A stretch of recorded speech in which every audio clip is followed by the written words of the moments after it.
Okay, this episode is titled Beware the Grey Ghost. It came out on November 4th, 1992, directed by Boyd Kirkland, story by Dennis O'Flaherty and Tom Ruger, written by Garen Wolfe and Tom Ruger. Don't you do it! I hardly know. And animation by Spectrum. Again, we've had Spectrum do See No Evil and On Leather Wings. And although Spectrum Animation Studio is credited for the animation of this episode, it was actually animated by Studio Dust. Spectrum ended up getting the screen credit for animation because Beware of the Grey Ghost was originally scheduled to be animated by Spectrum, but for some reason they subcontracted it out to Studio Dust. So a little fact there about the animation process for this episode. And it features voices Kevin Conroy, Batman and Bruce Wayne, and Thomas Wayne in this episode. We've got Bob Hastings as Commissioner Gordon. We've got Ephraim Zimbalist Jr. as Alfred, as well as the characters Piedmont Police Chief and Frankie.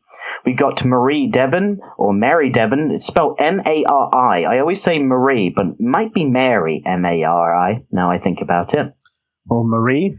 Yeah, well, I say Marie, but it might be Mary is what I'm saying. So Mary or Marie Devon as Summer Gleason, Jeff Bennett as video store owner, Joe Leahy as narrator, Bruce Timm as Ted Dimer, the Mad Bomber, and Adam West as the Grey Ghost and Simon Trent.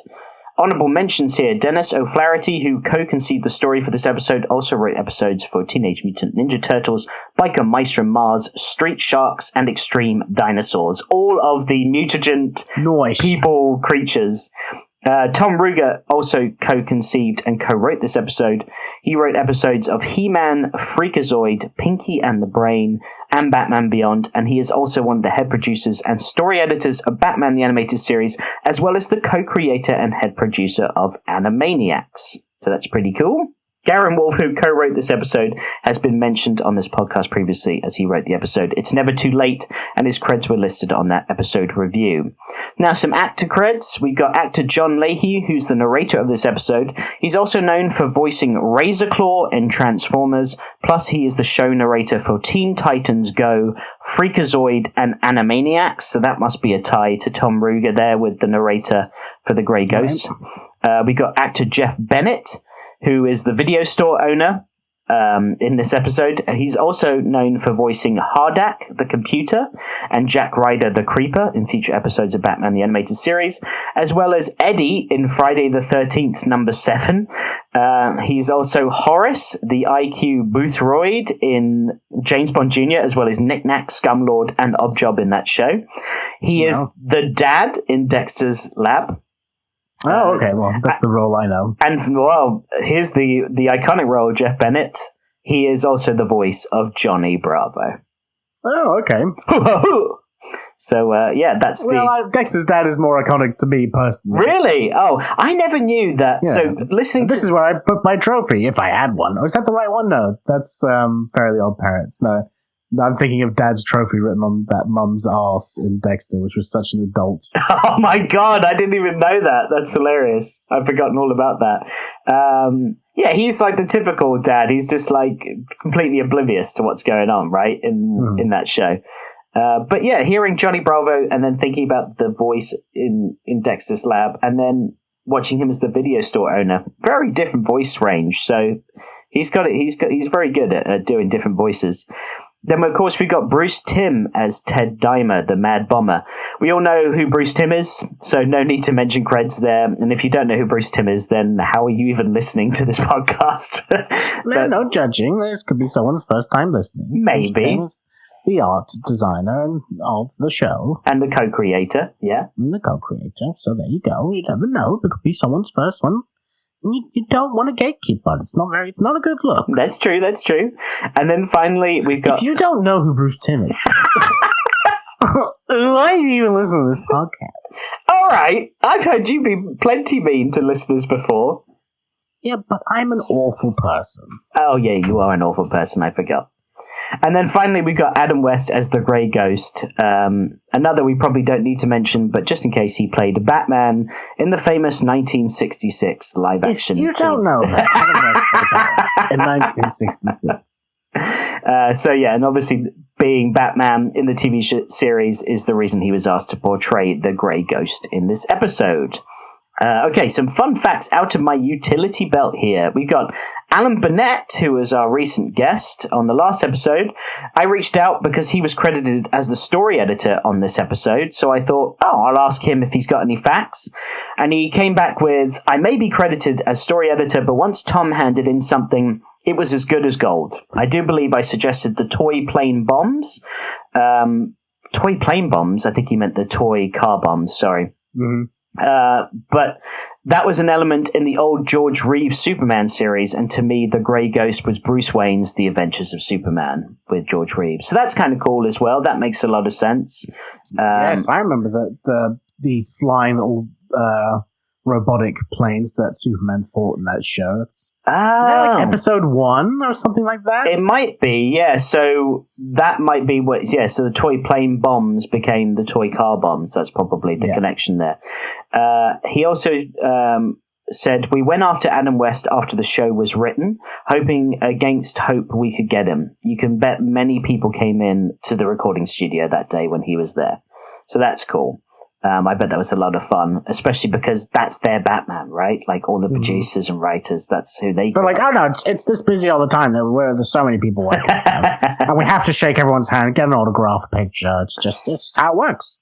So thanks to Alan Burnett for that. There's some cool facts there. Some more facts. We got the plight of Simon Trent is a close parallel to real-life actor Al Hodge, who starred in the popular 1950s TV show Captain Video and his Video Rangers. But he died in 1979 in both poverty and obscurity. Bob Hastings, who's the voice of Commissioner Gordon, his younger brother Don Hastings played Captain Video's sidekick, the Video Ranger, on that series. So interesting connection there. But yeah, that's who Simon Trent is based on, I guess.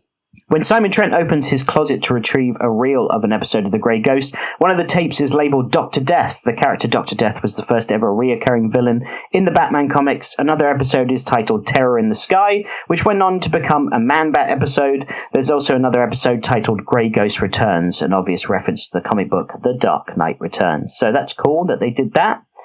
Fun.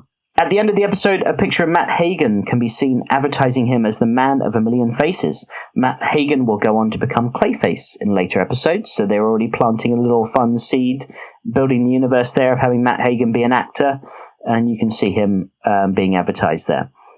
In Simon Trent's apartment, a Grey Ghost poster shows a giant version of the hero bearing a gun as he stands above skyscrapers.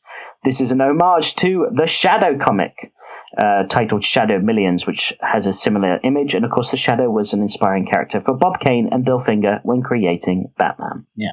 Thought that was cool. Much of the music from this episode, including the Grey Ghost theme, is inspired by the soundtrack of the Fleischer Superman cartoon, which totally makes sense. Absolutely. It sounds like it's from that show, doesn't it? There is some ambiguity surrounding this episode's title. On the title card, it's spelt Beware the Grey Ghost. On the box of the original VHS release, it was called Beware the Grey Ghost. The box of the DVD release, however, calls it Beware of the Grey Ghost. And now it's titled Beware of Grey Ghost on DVD menus. So we've got Beware the Grey Ghost. It's just eventually just going to be called Beware Ghost. That is grey, in parentheses. It's so weird. We've gone from Beware the Grey Ghost to Beware of the Grey Ghost to Beware of Grey Ghost. You got rid of the... What does it say on the title card? Beware the Grey Ghost, which is what I... The title. That is the title then. I totally agree. Getting silly with all of the removing of or adding of... And how did that get fucked up so many different times? I know, right? But it's in the title. It's right there on the title card. Oh, it must have just been someone like last minute, like, you're typing all the episodes up, and so someone wrote, Beware the Grey Ghost. Is like, is there supposed to be a comma in there? Like, Beware the Grey Ghost, or like, Beware the Grey Ghost. Yeah, someone had a Beware real the Grey Ghost grammar conundrum there. Yeah, like, so some English student that just graduated was like putting this DVD together. I was like, I don't know what to do. It needs a possessive vowel. I don't know what to do. Are we bewaring of the ghost, or are we telling him to beware? Did you notice this? There's another fun fact here. Alfred's mustache is white in this episode, whilst in all others it's black. No, he must have forgot to diet that morning. Yeah. And maybe that's why he came out with Bruce that morning. Yeah, he had a lovely day out. I know, it was so funny seeing Alfred out on an adventure with Bruce, because this is the type of shit Bruce Wayne would do by himself, right? Yes. So I just feel like he's like, Alfred, I've got to go and I've got to find this film reel so I can solve the mystery of the Grey Ghost and the bombings. Oh, that sounds nice, sir. I'll come with you. I've got some things I need to do. Got some dry cleaning, got some mustache dye. The library sounds fun. I've been meaning to look a few things up, and yes, I'll come with you, sir. He also says the oldest man thing in the world, where he's like, I wish I could help you, but I don't watch television. I enjoy my fireplace. Like, that's the saddest thing in the world. All right, Alfred. Jesus, way to freaking act like you're cooler than me. Oh, my God. But how cool is watching your fireplace? That's just, think about that scenario. You're sitting there Nothing just watching. cool about it, sir. Gotcha. I think it's really sad where he's like got nothing else to do, so he just watches the flames in his fireplace like a sad old man. I wish Thomas and Martha were still alive. She had a great ass. The cake on Martha Wayne. Whoa. Alfred! Bruce walks in. Oh dear. So in this episode, Bruce still keeps his Grey Ghost merchandise in the Batcave, and we'll see that again 50 years in the future in Batman Beyond. We even see him wearing the disguise of the Grey Ghost when the villain Ink infiltrates the Batcave. He puts it on, which is really cool. And then finally, the film The Grey Ghost Strikes would be made in the future. It's seen in the theatre by young Terry McGinnis and his parents as the episode epilogue depicts from the Justice League. So that's really cool that there's a film in the future as well. All right, let's get into this review. What did you think of this episode, bud? I mean, animation, beautiful, right? Yes. And the great colors. I like the way Batman looked when the explosions were off and he was like gray and orange and it looked great. There's one of the best, coolest shots of Batman in this show when he shows up to stop Bruce Timm and he's just in that doorway in silhouette. Love that It's Batman. Such a good shot of him. Yeah, that's my moment as well. Batman just looks great in this episode overall, and it's a great episode. I mean, it's quite, it's well told and it's a good story. But the problem I have is that this all could have been so easily avoided. Like the fact that he's this guy that's like, oh, no one cares about my show anymore because the prints have apparently been all destroyed, so no one wants to buy any of my merchandise.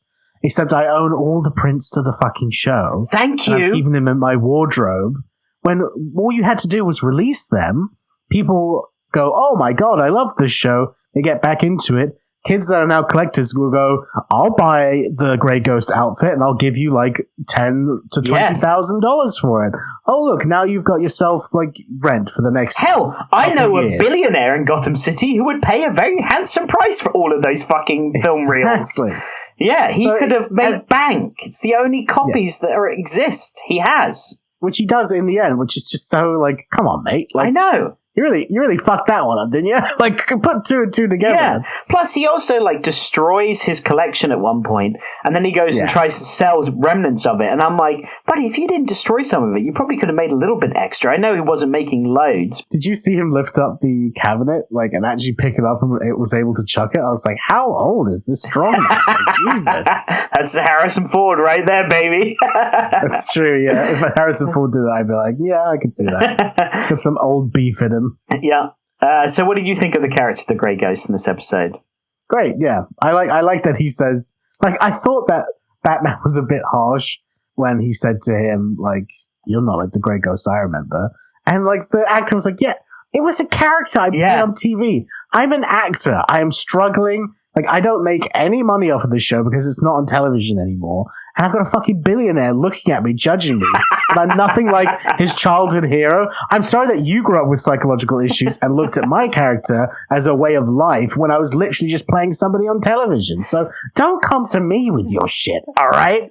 Back the fuck up, take a bigger look at things, and fuck off. Whoopsie. You're not very nice, Grey Ghost. I'm not the Grey Ghost. I'm an actor. Why do you look exactly like him then? Are you all right? Do you actually think I'm the character from the show? You don't understand. The mass bomber is back. We gotta stop him. You're the only one that can help. Me as in the actor me or the grey ghost? The grey ghost! Obviously the grey ghost! But also, there's a point where they're both on the rooftop, right? And he sees Grey Ghost, like, under the moonlight and stuff, which is a pretty cool shot. And then they part ways where Batman's like, oh, I'm going to go do this and everything. And then he's like, hey, Grey Ghost, want to give me a hand? Like, want to help? And the Grey Ghost is like, yeah, sure. But before that, Grey Ghost, like, turns around to face the moon, and he's in, like, this is the actor dressed up. And I'm like, what are you going to do, buddy? Police the streets? Like, he looked like he was like, and I'm a superhero now. And I'm like, you're an actor. You said it, like, 5 minutes ago. I also thought that, didn't he just sell his Grey Ghost costume? Yeah, but Batman brought it back. He, like... Oh, right, yes, that's right. That was the other thing that really threw me up. So there's that scene where, like, Simon Trent's like, you paid the rent for the last time, old chum. And then he, like, falls asleep. And then he wakes up and his merchandise is completely, like, his shrine is fixed and his suit is back. And I'm like, how fucking deep of a sleep were you in? Because Batman would have to haul all of that shit through the window. Well, like Santa Claus is just like inching across the floor. And you know, he sees him and he mouths to himself like, oh my God, it's the Grey fucking Ghost. And it's just like his childhood hero fast asleep. Probably like saying racist stuff under his breath. I wish I didn't hear that. Yeah, well, that's not cool, Grey Ghost. But also, he must have made several trips through that window because he's not going through the front door. Alfred's there as well, like creeping and holding stuff. Sir, it's the Grey Ghost, sir. It's your childhood hero, sir. I know, Alfred. I know. It's exciting. I've glued back together the pieces of this toy, sir. Put it back on the shelf. Oh. But it must have taken him ages, and I was like, did he drug him? Like, that's the only way. Or he just, like, he was asleep and he just walked up to him and just went, bop, and just hit him on the face. Like, yeah, that'll keep him out for an extra few hours. Oh, God, that was, yeah. I love Alfred and Batman sneaking around, putting back together his whole thing. How do you think it looks, sir? I think it looks pretty good, Alfred. Oh, hey, he's waking up. We gotta go. Also, the other thing about that scene is he's like, meet me in this alleyway or something like that, you know, far away, whatever. Yeah. So the guy has to get up and travel there. God knows if that costs him any money or not. I have no idea. Yeah, probably. Bus fare and everything. So he goes and does it, and then he runs away from Batman, and then Batman's just in his apartment, and I was like, he must have been like, if you knew I was here, I'm an old man, why did you make me walk all the way down to that street corner, like, and then run away from you? My knees are broken, my back is destroyed, I'm going to die now. You could have just come here in the first place. You're nothing like the Grey Ghost, I see that now. I'm an old man! It was 30 years ago! The beginning of this episode is great, though. Like, I really loved how we get the opening credits of the Grey Ghost, and then we transition into the living room. We see young Bruce. Yeah. He's dressed up as the Grey Ghost, and Kevin Conroy being Thomas Wayne, he just sounds like just like Thomas Wayne, you know? Like, even though it's a Bruce voice, it's not an exact replica. And I thought that was great because, like, sometimes we're mistaken to sound like our dad, right? Like, we answer the phone, and I like how that kind of plays out in this, that they have a similar voice. Yeah, absolutely. And there's one animation shot where it, like, pans all the way around Bruce and goes into his iris and stuff. It's amazing. And I was like, wow, that was a lot of commitment for such a small shot. Yeah, and it was really nice seeing Bruce just, like, in a room with his dad, and he's just happy, and he's young, and he's safe. Want to go to the theater, son? The Grey Ghost is playing. That would be so bad if actually your that mom's was up for it too. She's been slapping her cakes in Alfred's face. But that would be so apparently messed up. Alfred thinks that Martha's got to ask like 2 pieces of cake. What do you think about that stuff? That's my mother, Daddy. You shouldn't ask me questions like that. She's got her favorite toy is the Grey Ghost as well. That's the nickname for my penis, son. And one day it'll be the nickname for yours. That's his mom. Oh man, this episode, it really steps it up with all of that. Seeing Thomas interact with his son, and just I loved all of that. It was we haven't seen that yet in the show, right? Like a young Bruce Wayne, back before before the accident happened and all of that. So that was our first time seeing that.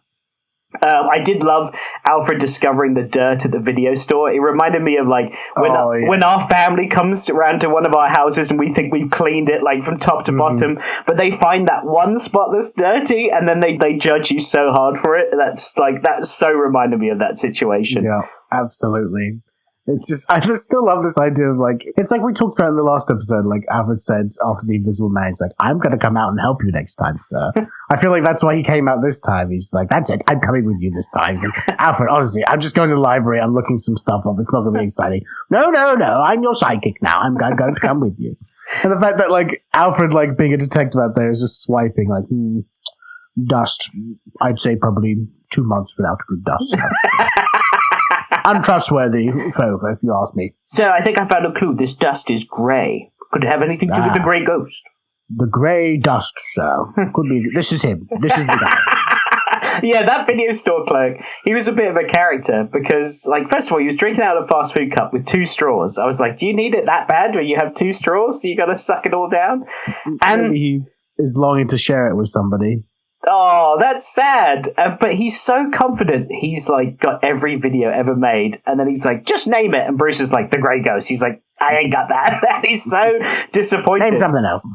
And he looked more like an adult video store owner. I think Alfred took Bruce to the wrong place. And the store owner is like, I got every video ever made. You like big butts? You like role play? I do. Big rich bottoms. Do you have anything on that category? You into maids? Or maybe butlers? What do you want? And the video store owner even gives a shout out to Spectrum as well. He references the animation studio that did this episode that also did the Grey Ghost, even though they didn't do it. Then we got Simon Trent's landlord just laying down some fucking harsh truth by telling him pay your rent or get out, you're nothing but a lousy has-been actor. And I was like, Jesus buddy, he didn't need to be that harsh, you know. I wasn't a Grey Ghost fan either. I was more into Transformers, so fuck yourself. The girl I liked, she liked Grey Ghost. And I tried to go over to her house, and I brought Optimus Prime, and she's like, why did you bring Optimus Prime? We're playing Grey Ghost, get out of my house. And then she never talked to me again, and I've never had sex, and I'm sad, so fuck you. I got my own narrative. So Bruce watching the Grey Ghost as an adult and eating popcorn just, reminded me of exactly how I am now watching Batman the Animated Series, remembering being a kid, eating popcorn, just, living in that nostalgic past, baby. My wife watched the episode with me, and she said, what is he gonna be?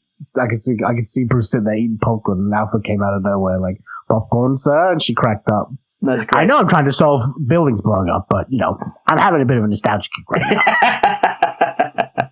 Do we have any Pogs, Alfred? That's what I want to know. I think a special edition Pog came with the popcorn, sir. Oh, it's a Teenage Mutant Ninja Turtles one, sir. Ooh, who is it? It's Raphael, sir. Oh, that's my favorite outfit.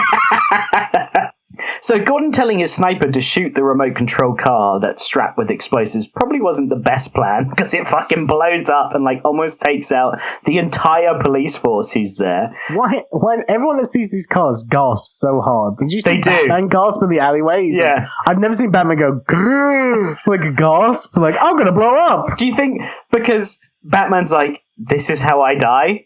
Remote controlled toy cars. A toy car from my favorite kids show, The Grey Ghost. It would be a good death, but not today. Seeing Batman with a flamethrower was a surprise too. Where was that action figure? He just comes out of the building, but it was like a tube. It wasn't connected to his back. It was almost like a firework thing or something. I don't know what it was. One of those push firework tubes. You know what I'm talking about? Super afterthought weapon thing. Yeah. Yeah. I bet the animators were just make it a fucking tube. Yeah, exactly. We don't want to draw a whole flamethrower. And then Batman being saved by the Grey Ghost, as you said, he gasps. And I'm like, Batman, you've got a utility belt. You could have, he was like, what do I do in this alleyway? What do I do? Yeah. Yeah. I don't know. Your grappling gun? That would be a start.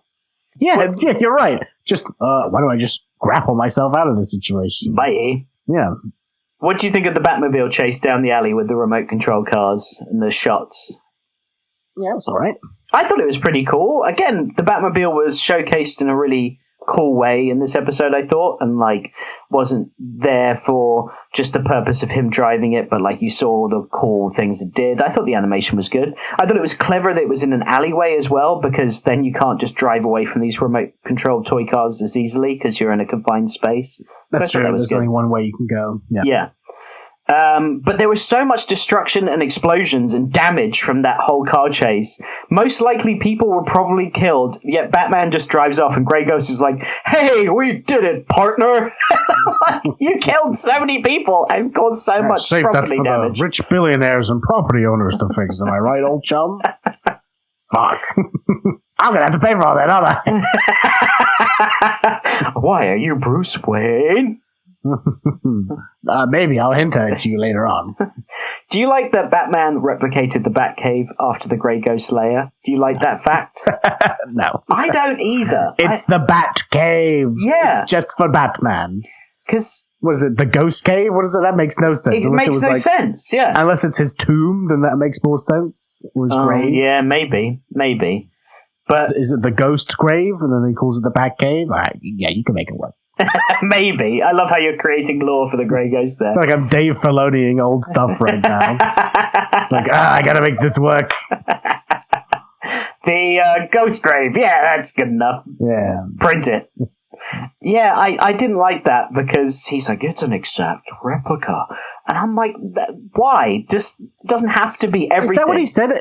The Batcave is an exact replica of the Grey Ghost thing? I don't like that. I don't like that at all. No. Batman's just a nerd then. Like, he's just a big nerd. Yes, that's the thing. Like, I'm surprised he became Batman and just didn't actually take up the mantle of the Grey Ghost. Like the Justice League comes, he's like, we can all meet at my Batcave. And so they go there like, wait, this looks just like from the Grey Ghost.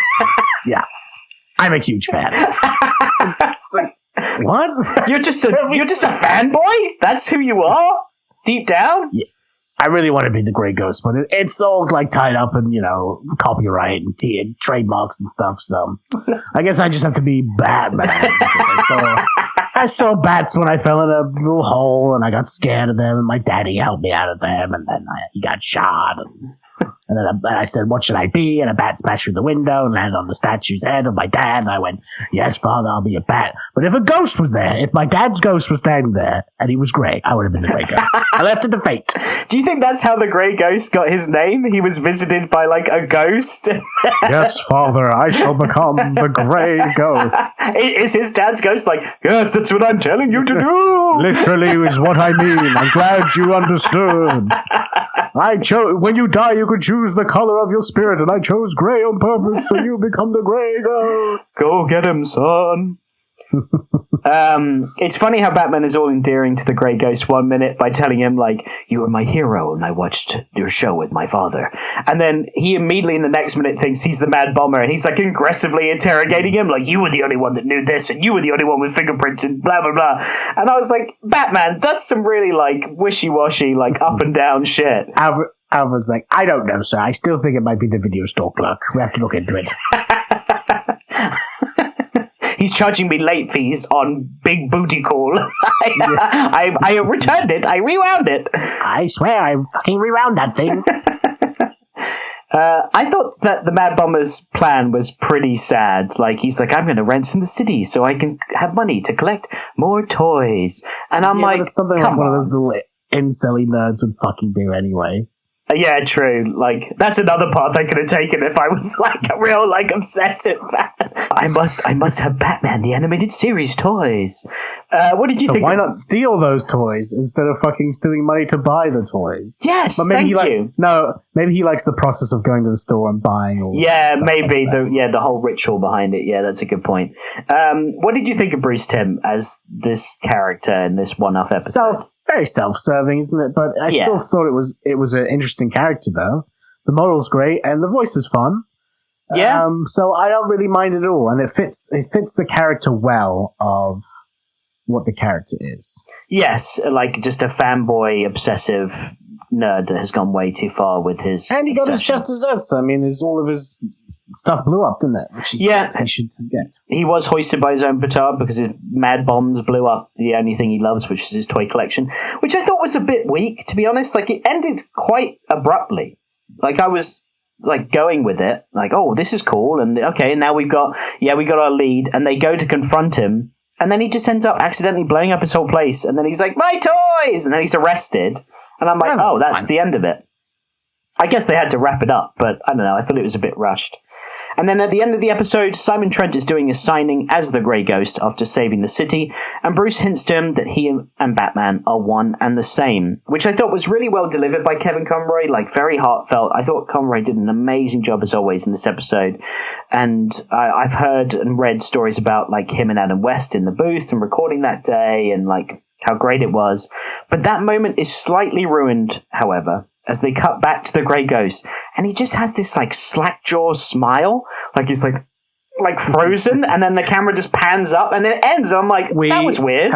Me and my wife cracked up because it looked like he had the cheekiest little smile on his face. Like, wait a minute, you're Batman! like in his head. Imagine if he said his mouth that. is so small. It's like, yeah, it's the tiniest little smile. Like, I'm having a great time. Well, imagine if he went it further, because I mean, when he went, really, as he said, like, you know, Grey Ghost was my hero. I used to watch it with my father.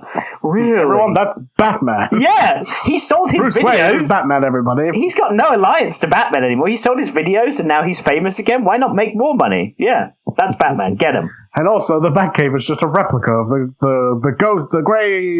What do we call it? The ghoul tombstone. What is it? The ghost grave. The ghost grave. Up with. Sorry, I'm having a stroke now, everybody. And that is the end of the episode. So yeah, there it is, buddy. We've done the Grey Ghost. We've reached one of the most famous episodes of the show, or a very popular, well-known one. Did it live up to all of the hype that you had? No. Okay. Where would it, like, are you still on Leather Wings as your number one? Yes, definitely. Yeah? Okay, and where does this one kind of slot in The with cinematography in Leather Wings is so good. Yeah. The music and just everything about it is just perfect. It is amazing, yeah. I agree. Out of all the episodes we've seen so far, I put this one top 10. Top 10, so like above or below Two-Face Part 1, because that was another one you really Definitely enjoyed. below Two-Face Part 1. Yeah, Two-Face Part 1 is very good.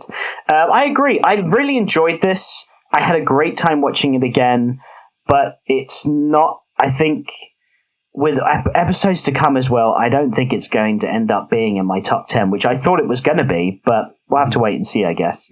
The next episode we're reviewing, we obviously have, in between our episode reviews, we'll always have a guest or some sort of special episode. So next week, it's actually going to be me and Ben from Watching Films on the Toilet interviewing a very special guest, a guest that had something to do a lot with certain vehicles that Batman has driven in or flown in the movies, specifically one of my favorite Batman films of all time. So Ben and I are going to chat with him next week, and then after that, buddy, we're going to come back and we're going to review an episode titled Prophecy of Doom, which is, does that ring any bells for you at all? No. It is an episode where Bruce Wayne encounters a magician-like cult that's run by this like soothsayer, like, I can prophesy, I can see, and he's there to scam rich people, and that is the episode that we're going to watch. One I have not watched in a very long time, so I'm intrigued to see how it's gonna hold like up it will or be, not. yeah. Yeah, it probably will be. But it's always fun when we watch those, because sometimes they're better than we know, and other times it's just real funny to make fun of them. So there we go. Yeah.